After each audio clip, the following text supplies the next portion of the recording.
यानंतर आपण बघणार आहोत पुढच्या 5 मिनिटांमध्ये टॉप 20 बातम्या।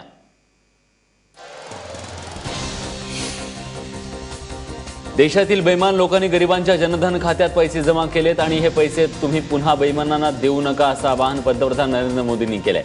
उत्तर प्रदेशमधल्या मुरादाबाद इथं मोदींची जाहीर सभा झाली, त्यावेळी ते बोलत होते।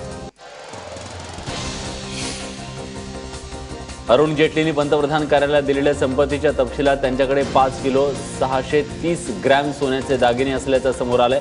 तसंच 15 किलो चांदी आणि 45 लाखांचे हिरे देखील जेटलींकडे आहेत। पंतप्रधान मोदींकडे मात्र केवळ 4.5 तोळ्याच्या 4 सोन्याच्या अंगठ्या आहेत। पंतप्रधान नरेंद्र मोदी आणि अफगाणिस्तानचे राष्ट्रपती अशरफ गनी यांच्या उपस्थितीत काल अमृतसरमध्ये 2 दिवसीय हार्ट ऑफ एशिया संमेलन सुरू झालं। या संमेलनात 14 देशातील परराष्ट्र मंत्री सहभागी झाले। दरम्यान त्यापूर्वी पंतप्रधान मोदींनी अमृतसरच्या सुवर्ण मंदिरात लंगर सेवा केली। केंद्राच्या उत्पन्न घोषित योजनेनुसार 13,000 कोटी रुपयांची अघोषित संपत्ती जाहीर करणारा गुजरातमधला उद्योजक महेश शहाला आयकर विभागानं ताब्यात घेतलाय। गेल्या 7 दिवसांपासून तो गायब होता। महेश शहानं आपल्या संपत्तीचा खुलासा केला असला तरी त्याचा दंड भरलेला नव्हता।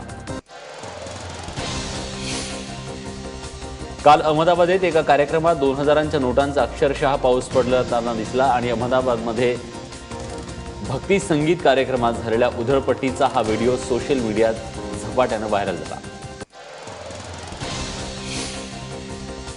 मुंबईत तब्बल 9 किलो सोनं जप्त करण्यात आलंय। मुंबई क्राईम ब्रँचनं ही कारवाई केली आहे। जप्त केलेल्या सोन्याची किंमत तब्बल 2,35 लाख इतकी आहे।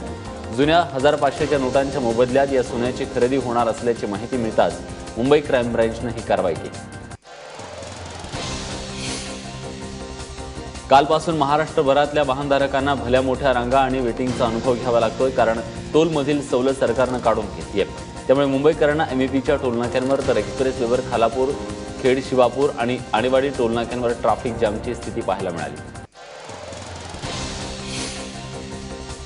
गेल्या 24 दिवसात साईबाबांच्या दानपेटीत तब्बल 9.5 कोटींचं दान जमा झाले। त्यापैकी 2,84 लाखांची रक्कम जुन्या नोटांच्या स्वरूपात जमा झाली आहे। दरम्यान आयकर विभागाने शिर्डी संस्थानाला जुन्या नोटांसंदर्भात विवरणपत्र देण्यासंदर्भात पत्र धाडले। मराठा क्रांती मोर्चानंतर मराठा समाजाला आरक्षण मिळावं यासाठी स्थापन केलेल्या समितीमधून निवृत्त न्यायमूर्ती पी.बी. सावंत बाहेर पडले। त्यानंतर आता संत साहित्याचे अभ्यासक सदानंद मोरे यांनी देखील या प्रकरणावर टीका केली आहे। पी.बी. सावंतांनी समितीतून बाहेर पडणं योग्य नसल्याचं मत मोरेंनी मांडलं। मराठा मोर्चाचं वादळ आता 14 डिसेंबरला नागपूरच्या विधिमंडळावर धडकणार आहे। पुण्यात मराठा क्रांती मुख मोर्चाची पत्रकार परिषदेत पार पडली, त्यावेळी मराठा मोर्चाचे राजेंद्र कोंढरे यांनी नागपुरातल्या मोर्चाची घोषणा केली। कल्याण मुरबाड अहमदनगर रेल्वे मार्गासाठी राज्य सरकार पुढाकार घेईल असं मुख्यमंत्री देवेंद्र फडणवीस यांनी म्हटलंय। तसंच या प्रकल्पासाठी 50% वाटा राज्य सरकार उचलेल असंही मुख्यमंत्र्यांनी म्हटलंय। विधिमंडळाच्या नागपूर अधिवेशनाच्या पूर्वसंध्येला नोटबंदीच्या मुद्द्यावरून सरकारला घेरण्यासाठी विरोधक एकत्र येत आहेत। आज दुपारी राधाकृष्ण विखे पाटलांच्या बंगल्यावर विरोधकांची बैठक होणार आहे। शिवसेनेच्या मंत्र्यांच्या कामगिरीवर शिवसेना पक्षप्रमुख उद्धव ठाकरे यांनी अप्रत्यक्षपणे नाराजी व्यक्त केली आहे। स्थानिक स्वराज्य संस्थांच्या निवडणुकीत पक्षानं सत्तेत असूनही सत्तेचा वापर केला नसल्याचं उद्धव ठाकरेंचं म्हणणं आहे। राज्यात महाराष्ट्र नवनिर्माण सेना नावाचा पक्ष आहे असं मी विसरून गेलो होतो, अशा शब्दात शिवसेनेचे नेते संजय राऊत यांनी मनसेची खिल्ली उडवली आहे। एबीपी माझाच्या कट्ट्यावर ते बोलत होते। नगरपालिका निवडणुकांमध्ये भाजपनं काळ्या पैशाचा वापर केल्याचा आरोप काँग्रेसनं केलाय। या संदर्भात काँग्रेसच्या शिष्टमंडळानं निवडणूक आयोगाकडे तक्रार केली। यावेळी मुंबई काँग्रेसचे अध्यक्ष संजय निरुपम, खासदार हुसेन दलवाईंसह इतर नेते देखील उपस्थित होते। काल बॉम्बे हॉस्पिटलमध्ये छगन भुजबळ हॉस्पिटलच्या लॉबीमध्ये फिरत असताना ईडीकडे तक्रार करण्यात आली होती। त्यानुसार काल ईडीचे अधिकारी बॉम्बे हॉस्पिटलमध्ये दाखल झाले। या संदर्भात ईडीचे अधिकारी हॉस्पिटलमध्ये सीसीटीव्ही फुटेज तपासणार आहेत।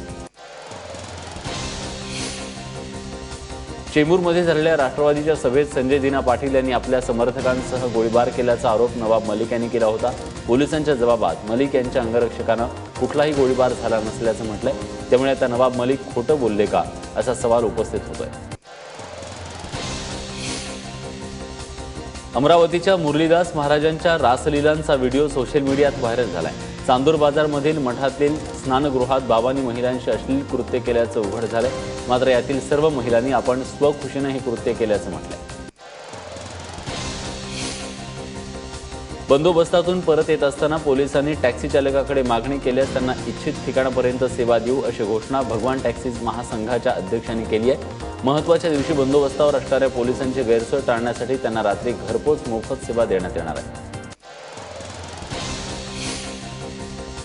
भूमाता ब्रिगेडच्या तृप्ती देसाईंनी काल मुंबईतल्या हाजी अली दर्ग्यात मजारीपर्यंत प्रवेश केला। मुस्लिम महिला संघटनेच्या नूरजहां यांनी आधी हायकोर्टात आणि नंतर सुप्रीम कोर्टात धाव घेतली। प्रकरण कोर्टात गेल्यानंतर हाजी अली ट्रस्टच्या सदस्यांनी महिलांना प्रवेश देण्याची तयारी दर्शवली।